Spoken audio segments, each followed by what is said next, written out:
Hello and welcome, fellow baseball card enthusiasts. Hey, there's going to be no ripping today here on Time to Rip. Instead, going to do a PSA reveal. I've got a 14 card order that I sent in. Sorry, it's 15 card order. Technically 2 orders. 14 of them were on the January special. One of them I sent in at the same time, the same box, but as the same order. It just wasn't going to fit into the January special maximum price allotment. So I did it as a value.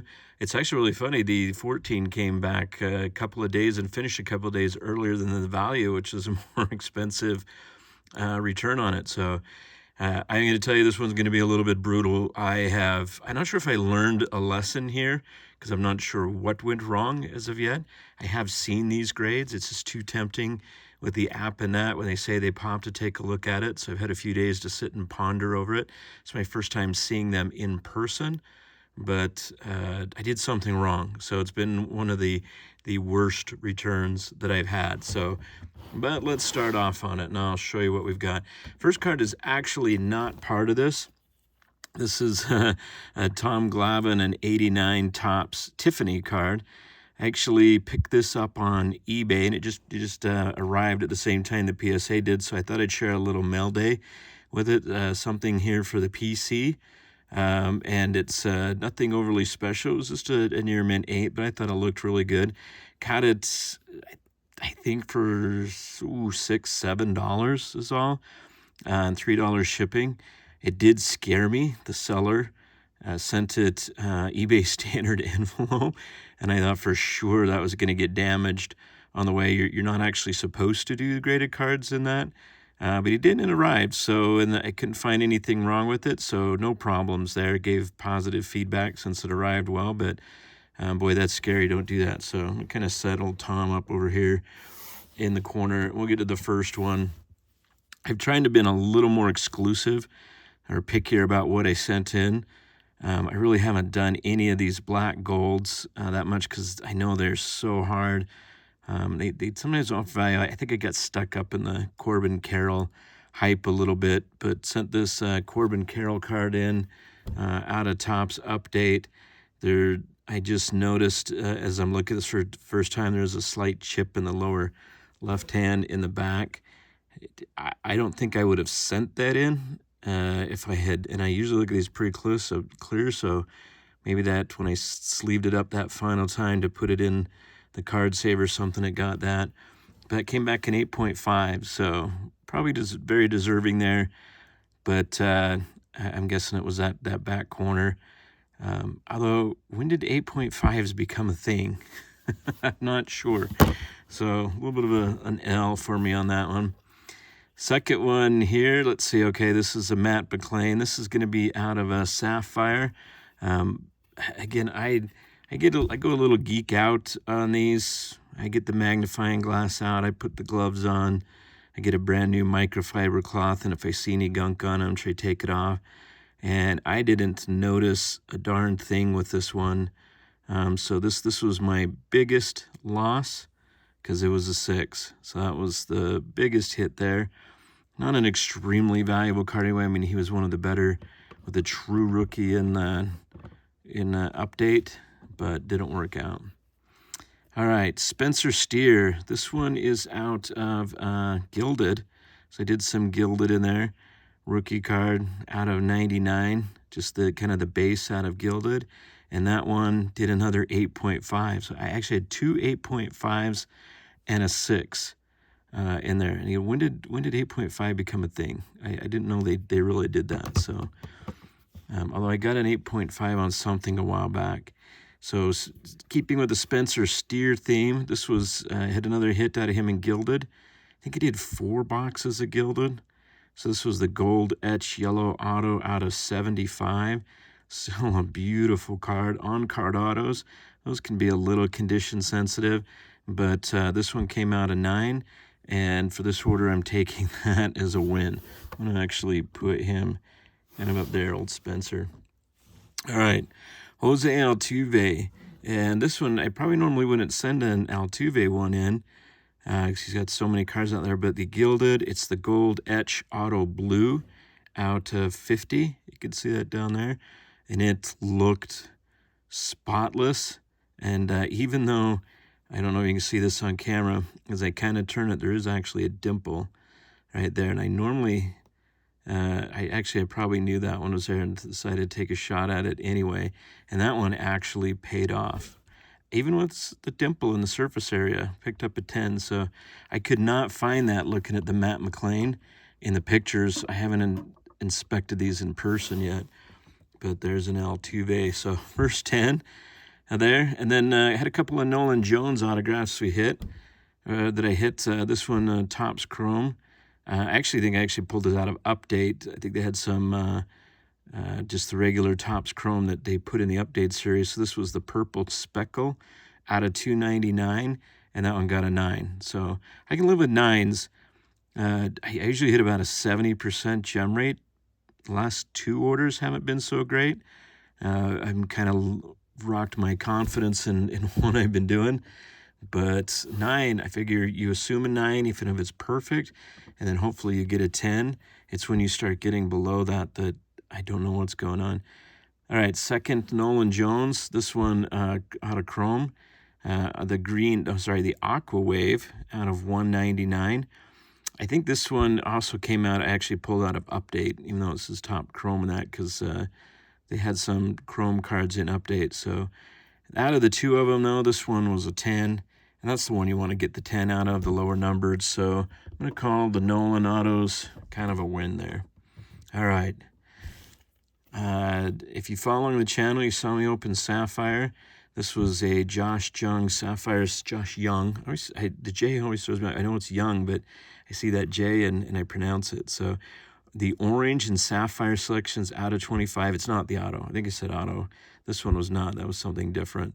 Out of 25, and that one got a 9. So today in this order, normally I would be a little disappointed. Hope these were the ones you'd want to get the 10s on, but I'm taking a 9 in this order as a W. So put Josh over there.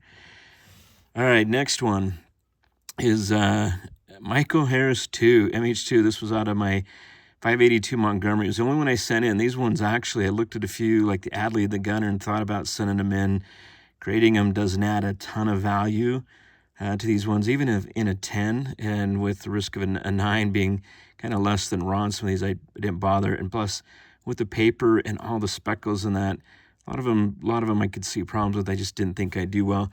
The reason I sent this in was PC card. This one has definitely for me, so I wanted to see if I get it slabbed up, and that one worked out in a 10.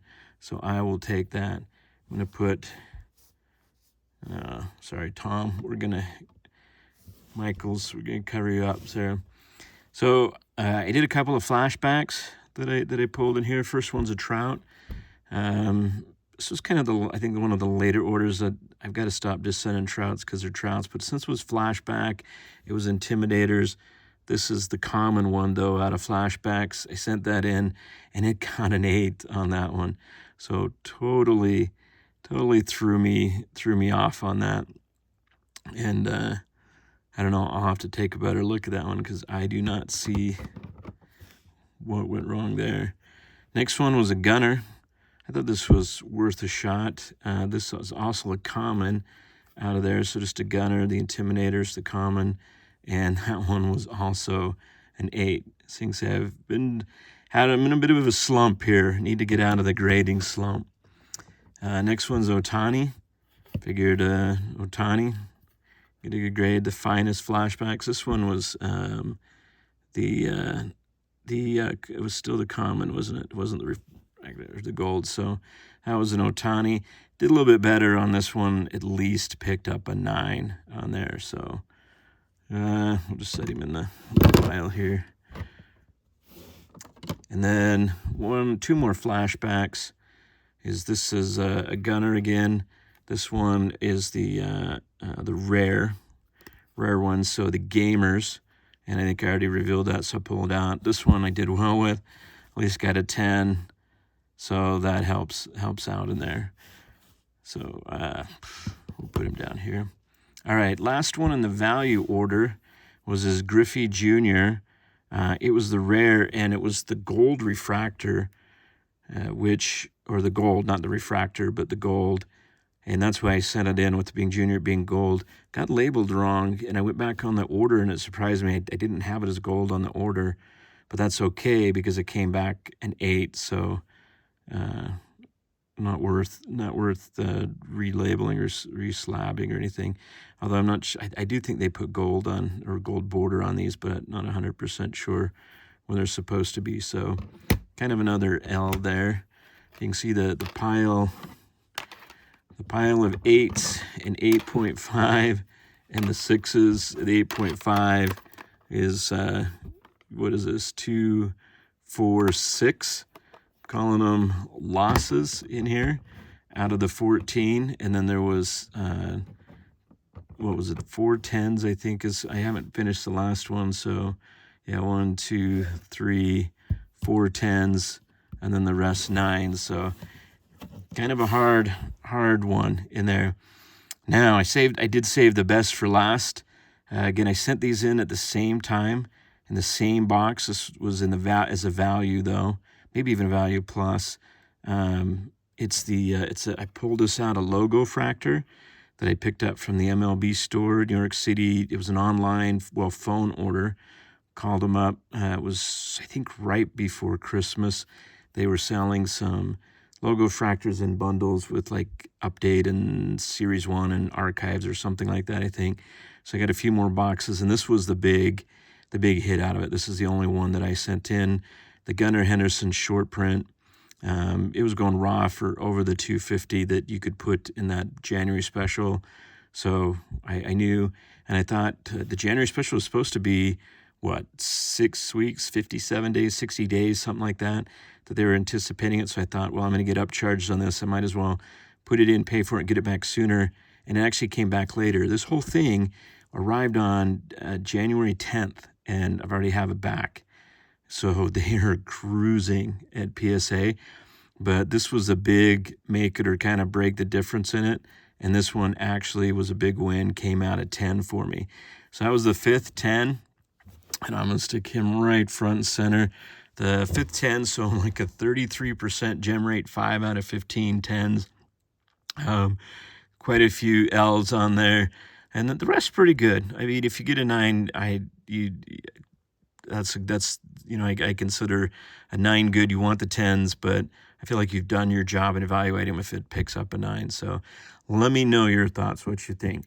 I've been watching a few people. Other people have been having some tough returns lately as well, like this one. Others are just screaming through and getting huge gem rates. So I just need to be more careful in my submissions, I guess. This is a case I wish PSA would do some greater notes. I would love to go back on a couple of these, especially that 6, and read why, and just see maybe if it was something I left on. Was it dirt? Was it I can't find a crease I'm missing, but it'd be nice to have greater notes and those kind of things. So hopefully that's something they'll implement at some time in the future. Anyway, thanks for joining this reveal. Let me know what you think is your favorite card. Give me a comment below and tell me your recent grading stories. I'd love to have a conversation about them. Thanks, and see you next time.